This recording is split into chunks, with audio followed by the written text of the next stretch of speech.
Hai kawan FH, selamat datang di podcast FHUB bersama saya Sahasika. Nah kawan FH, belakangan ini kita digemparkan atau ada berita yang menjadi sorotan yaitu mengenai impor susu.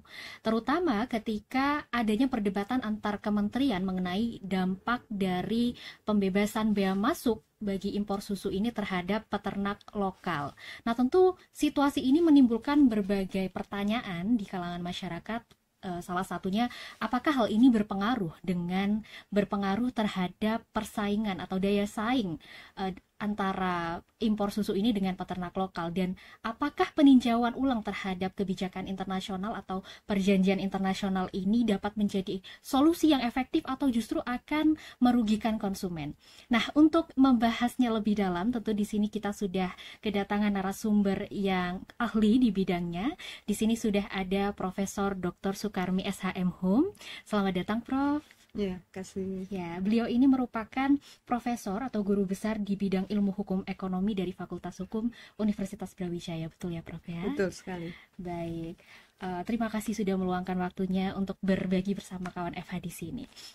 Nah, mengenai isu yang kita akan bahas pada hari ini, Prof, mengenai impor susu ini, bagaimana tanggapan Prof sebagai guru besar di bidang ilmu hukum ekonomi ini, serta apa dasar hukum yang melandasi adanya kebijakan ini? Monggo, Prof. Oke, baik, terima kasih. Assalamualaikum warahmatullahi wabarakatuh.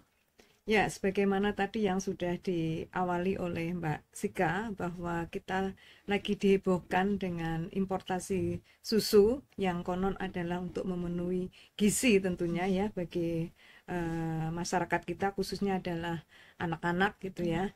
Nah, terkait dengan kebijakan itu sebetulnya peraturan pemerintah atau PP nomor 49 tahun 2022 itu telah mengatur tentang kebijakan pembebasan PPN ya, pajak pertambahan nilai untuk susu impor. Nah, berdasarkan kepada kebijakan itu yaitu PP 49 tahun 2022, sebetulnya tidak ada pembedaan untuk importasi itu ya, baik itu importer dalam maupun luar, itu adalah terkena dengan aturan tersebut gitu. Nah, kenapa ini penting di dalam kebijakan itu? Sebetulnya tujuannya sangat bagus. Kenapa?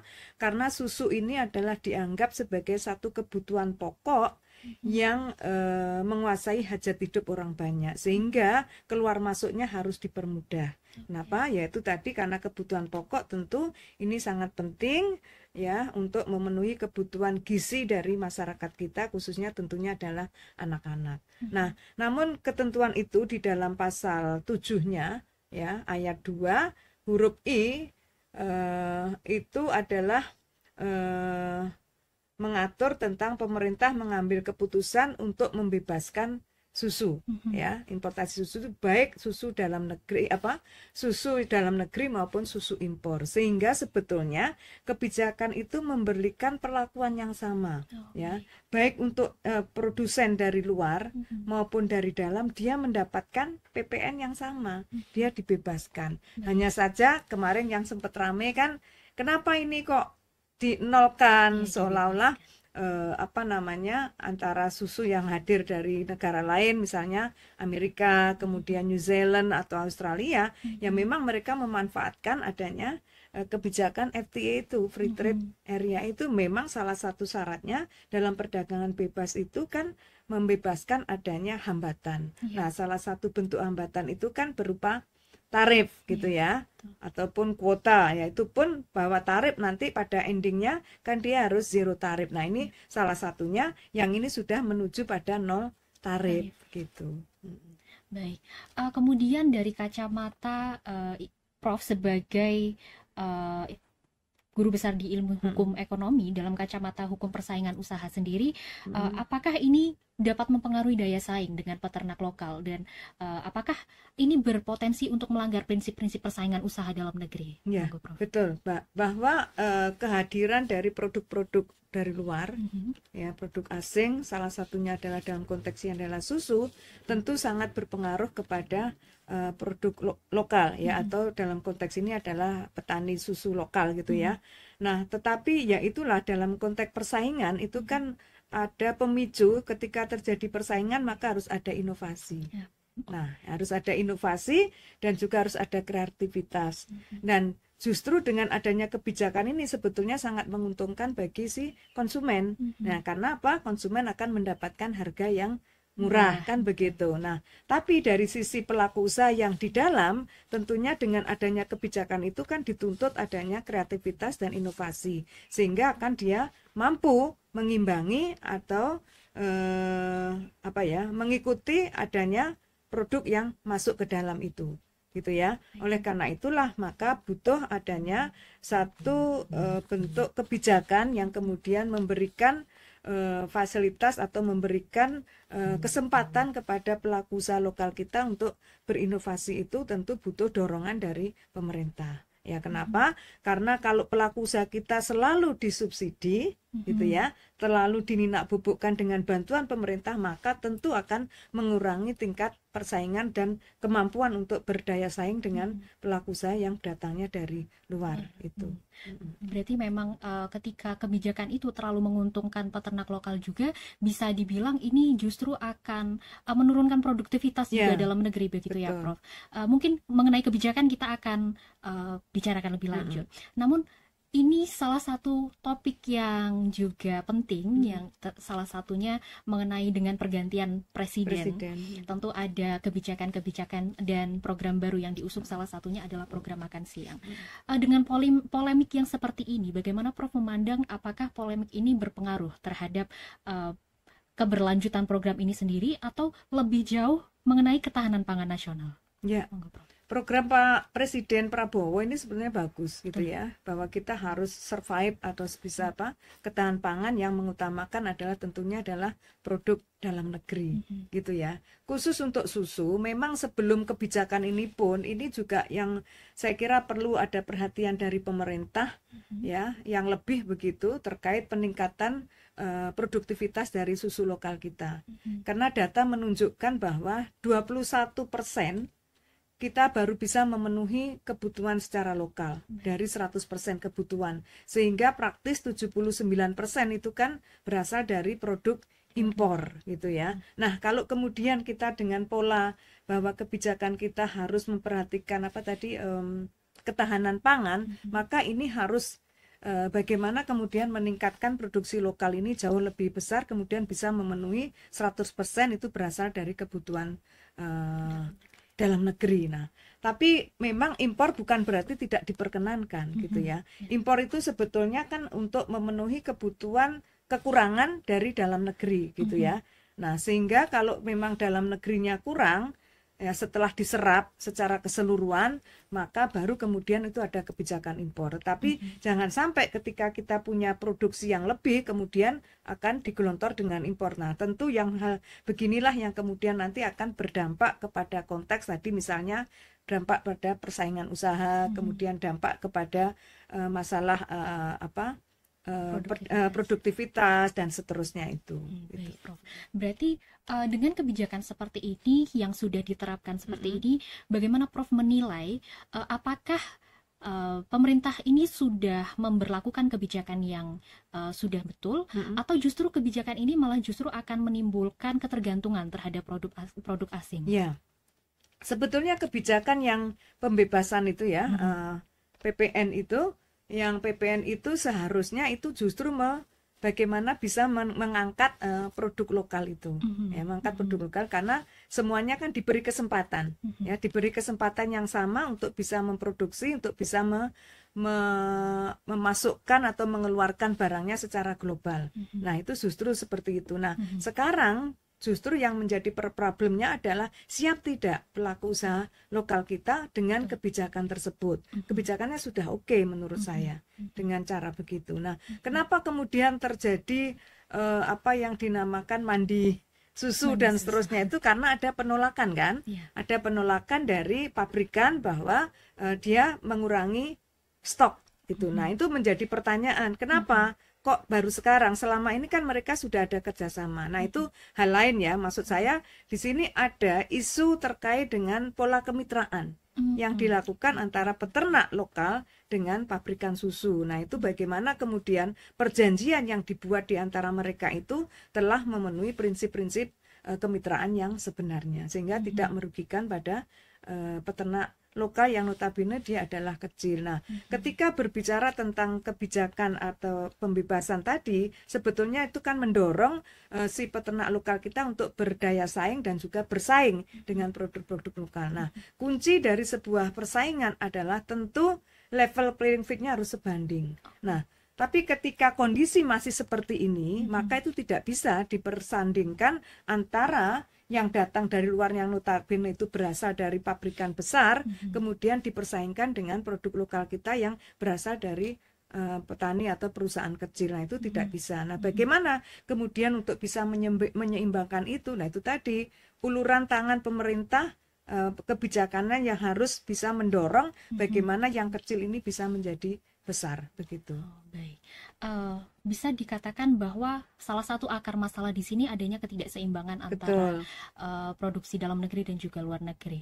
Namun salah satu yang menjadi polemik juga adalah saran dari Menteri Koperasi yang menyarankan untuk melakukan peninjauan ulang terhadap perjanjian internasional FTA. Apakah itu diperbolehkan dalam konteks perdagangan internasional, dan apakah itu efektif atau malah tidak tepat sasaran dan merugikan dari konsumen sendiri? Iya, kalau dalam konteks perjanjian internasional ya, prinsipnya kan boleh saja melakukan negosiasi, ya toh, melakukan negosiasi kembali, renegosiate kalau dipandang memang perjanjian itu sudah tidak mengakomodir dari kepentingan salah satu pihak gitu, atau dianggap merugikan kepentingan dari salah satu pihak atau merugikan kepentingan nasional. Hanya saja itu nanti kan sangat bergantung pada anggota di dalam perjanjian itu kan, dimana kalau kita bicara FTA ini sebetulnya kan sudah ada kesepakatan di antara mereka ya, Indonesia, kemudian Australia, New Zealand dan lain-lainnya, yang mereka notabene sebetulnya ini kan ada persamaan, ada resiprokal kan. Oke, kamu masukkan susu dengan biaya seperti itu atau beban tarifnya 5% sama dengan produk kita. Bagaimana kalau kemudian saya mengeluarkan barang saya ke sana, mereka kan juga memberikan hal yang sama. Nah, itulah. Kemudian kalau dengan kondisi yang sekarang kemudian kita mau melakukan negosiasi kemudian dengan tujuan untuk keluar dari perjanjian itu, tentu itu sangat merugikan Indonesia. Sementara kita juga punya kepentingan kepada Australia, kepada Amerika, kepada New Zealand misalnya, terhadap produk-produk kita, ya kan, hasil pertanian kita atau yang lainnya juga kan dia akan terima itu. Kalau kemudian kita menarik diri, ya siapa yang akan menerima barang kita? Demikian juga ternyata kebutuhan susu kita yang bisa memenuhi hanya negara-negara tersebut, sementara produk dari lokal kita belum bisa mencapai 100% kebutuhan dari susu, konsumsi susu untuk kebutuhan nasional gitu. Baik, menarik sekali, Prof.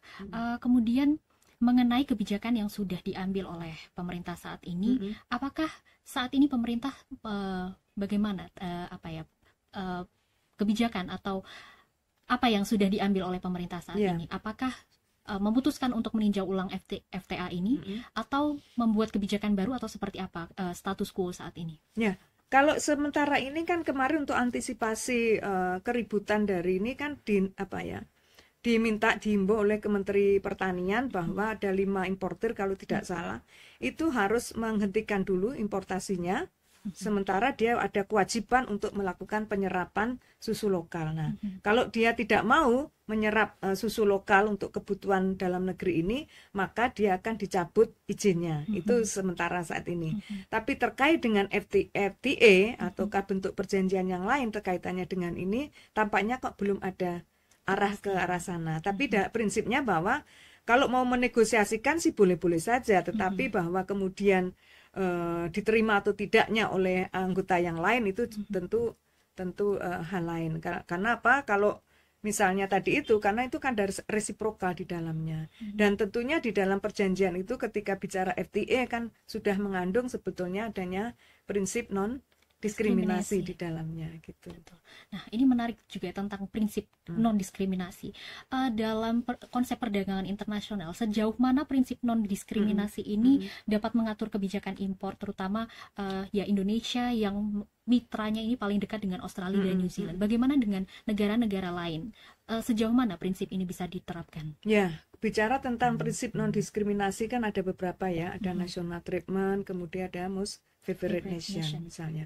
Kalau national treatment sebetulnya dengan kebijakan ini kan sudah berlaku ya, dua-duanya diberikan kesempatan yang sama. Jadi produk lokal dengan produk asing diberikan kebijakan yang sama, yaitu dengan pembebasan tarif tadi. Jadi 0% kan sama gitu ya. Jadi tidak ada persoalan. Tapi terkait MFN, apakah betul kemudian misalnya Indonesia memberikan hanya privilege? Kenapa kok pada negara-negara tertentu itu gitu ya. Nah, bisa jadi memang negara itulah yang produksi susunya paling tinggi ya, mereka penghasil susu gitu ya, penghasil susu ya. New Zealand, siapa sih yang tidak tahu bahwa New Zealand sebagai penghasil susu terbesar. Kemudian juga misalnya adalah Australia gitu ya, Amerika dan beberapa negara yang lainnya. Sepanjang kemudian Indonesia tidak memberlakukan antara Australia, Amerika dan lainnya, tidak mendiskriminasi, maka itu Indonesia tidak dianggap melanggar MFN prinsipal gitu. Namun sejauh ini apakah ada potensi-potensi protes dari negara lain terkait hubungan antara perdagangan Indonesia dengan Australia ataupun New Zealand ini? Terkait apa ini ya? Terkait non diskriminasi tadi, apakah yang susu maksudnya? Iya, susu, betul. Kan terkait susu tidak, sepanjang sebetulnya gini, kalau ini kan bicara Indonesia menerapkan syarat seperti apa untuk importasi susu itu, ya kadar apa namanya bakteri atau apanya dan seterusnya. Yang penting kan pelaku usaha dari luar itu memenuhi standar yang diterapkan di sana. Standar itu tidak boleh diskriminasi. Baik. Gitu. Jadi memang ada standar-standar tertentu yang ini juga menjadi dasar begitu. Mengapa Indonesia memilih untuk menjalin kerjasama dengan negara-negara tertentu begitu. Jadi tidak hanya didasarkan pada hubungan politis semata, tapi ada standar-standar tertentu yang memang dicanangkan oleh Indonesia. Kemudian tadi disebutkan juga oleh Prof bahwa saat ini tindakan yang dilakukan oleh pemerintah ini masih sebagai penanggulangan atau membendung dari polemik yang sudah ada di dalam negeri. Namun kepastian hukum dengan perjanjian internasional dengan FTA ini belum ada tindak lanjut. Dengan tadi adanya usulan, jika memang Indonesia memutuskan untuk meninjau kembali FTA, apakah ada prosedur-prosedur tertentu yang akan dilakukan dan apakah ini dapat mempengaruhi hubungan kerjasama antara Indonesia dengan negara mitra? Ya. Oke, baik. Kalau kemudian dianggap bahwa FTA ini sudah dianggap tidak memberikan manfaat ataupun benefit bagi masyarakat Indonesia, tentunya negara boleh ambil posisi untuk melakukan keluar ataukah kemudian melakukan negosiasi ulang, itu sangat dimungkinkan. Nah, tapi itu lagi bahwa di dalam perjanjian itu kan tidak hanya sekedar memperjanjikan itu, ada hal-hal lain yang sebetulnya kepentingan Indonesia juga berada di dalam kepada negara-negara tersebut, tentunya ada terkait dengan produk-produk yang memang kita punya kepentingan untuk ekspor ke negara tersebut gitu. Baik, melihat situasi yang sekarang ini dan Prof juga mengikuti perkembangan situasi ini, bagaimana Prof menilai seharusnya kebijakan ini diambil untuk kedepannya? Karena sekarang kita masih di ambang juga ya Prof ya, belum ada kejelasan kedepannya mau seperti apa, dan tentu ini juga mempengaruhi kebijakan-kebijakan lain seperti program makan siang gratis, ketahanan pangan nasional dan lain sebagainya. Ini sangat krusial mengenai topik impor susu ini. Bagaimana Prof memandang ini harus kebijakan apa yang harus dicanangkan ke depan untuk menjaga kebutuhan bahan baku dalam negeri, tapi juga tetap menjaga hubungan perdagangan internasional antara Indonesia, Australia, dan New Zealand. Oke, baik. Memang untuk jangka pendek ini tentu kan kita tidak bisa instan ya untuk memperkuat diri atau pemenuhan kebutuhan di dalam negeri terkait dengan susu ini, gitu ya. Maka impor tentu menurut saya karena kebutuhannya mendesak masih bisa dimungkinkan. Tapi jangka panjang tentu kita harus punya kebijakan bagaimana memperkuat ya penguatan terhadap dan pemberdayaan tentunya adalah peternak lokal kita ya, peternak sapi atau peternak susu kita harus diberdayakan untuk meningkatkan daya saing dan kemudian dia bisa bersaing secara internasional. Nah, kenapa ini sangat penting ya?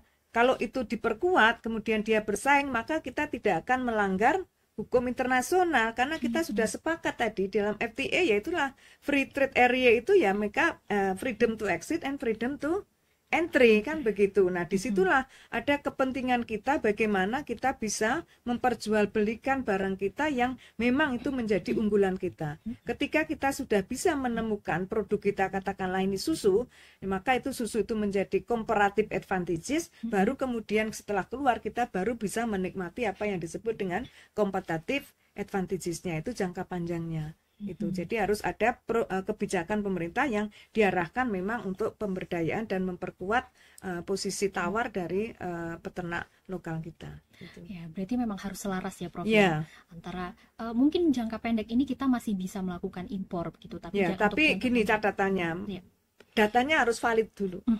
Ya, seberapa sih sebetulnya kebutuhan real dari susu kita, ya, konsumsi susu kita, lalu kemudian seberapa besar kemampuan dari produksi lokal. Nah, baru sisanya itulah yang kemudian bisa diimpor. Tapi jangan sampai kemudian ini tidak diserap, tapi semua digelontor dari kebutuhan impor itu yang menurut saya itu tidak bisa dilakukan gitu. Tapi serap dulu ini kebutuhan dalam negerinya, ya. Untuk memenuhi kebutuhan ini, kekurangannya baru kemudian impor begitu. Sehingga catatan berikutnya adalah untuk memenuhi tadi program pemerintah itu mestinya harus memperkuat dulu regulasinya, aturannya, ya. Aturannya itu dipersiapkan, supra dan infrastrukturnya dipersiapkan dulu secara matang, baru kemudian eksekusi terhadap kebutuhan itu untuk tadi program susu gratis atau apapun lah namanya. Makan gratis salah satunya gratis. Komponennya adalah susu begitu.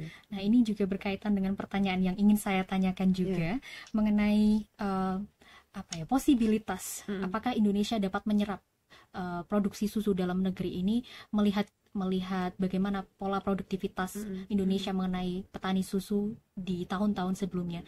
Apakah Prof dapat mengatakan bahwa Indonesia bisa pada akhirnya berdiri di kaki sendiri, atau apa tantangannya? Selain adanya instrumen-instrumen hukum, apakah ada tantangan lain seperti stakeholder atau aspek hukum lain yang bisa dikuatkan oleh pemerintah Indonesia? Monggo, Prof. Ya, salah satu tantangan yang harus bisa dilakukan di sini kan kita itu sering produktivitas kita rendah.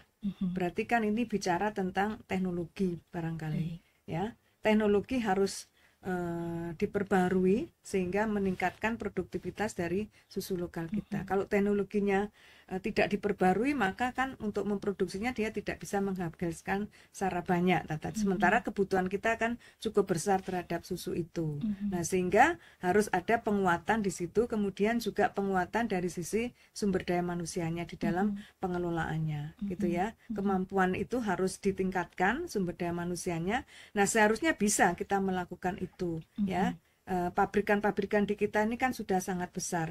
Yang terjadi adalah gitu ya. Yang terjadi adalah karena hubungan antara tadi peternak dengan pabrikan susu itu adalah bentuknya kemitraan, ini belum berjalan secara maksimal, ya, belum sepenuhnya adalah memperhatikan tadi prinsip-prinsip adanya kemitraan yang sebenarnya, yaitu di antara keduanya ketika bermitra kan berarti ada keseimbangan. Keseimbangan dalam hal apa? Yaitu mereka harus saling membutuhkan, saling menguntungkan, saling memperkuat, dan saling mempercayai. Ketika 4 prinsip ini terjadi, maka sebetulnya kekuatan dari susu lokal kita akan menjadi kuat. Karena kan pabrikan ini kan sumbernya juga dari mereka. Bahan bakunya kan dari si susu lokal ini, yang notabene sebetulnya dari sisi kualitas gitu ya, dari sisi kualitas kan yang diimpor itu kan susu bubuk ya, skim. Itu kalau dari nilai gizi konon adalah lebih bagus dari sisi yang susu segar gitu ya. Nah, itulah, itu kan keunggulan sebetulnya, keunggulan yang bisa kemudian ditingkatkan, bagaimana kemudian meningkatkan daya saing dengan masuknya susu impor yang notabene adalah susu bubuk atau skim itu gitu.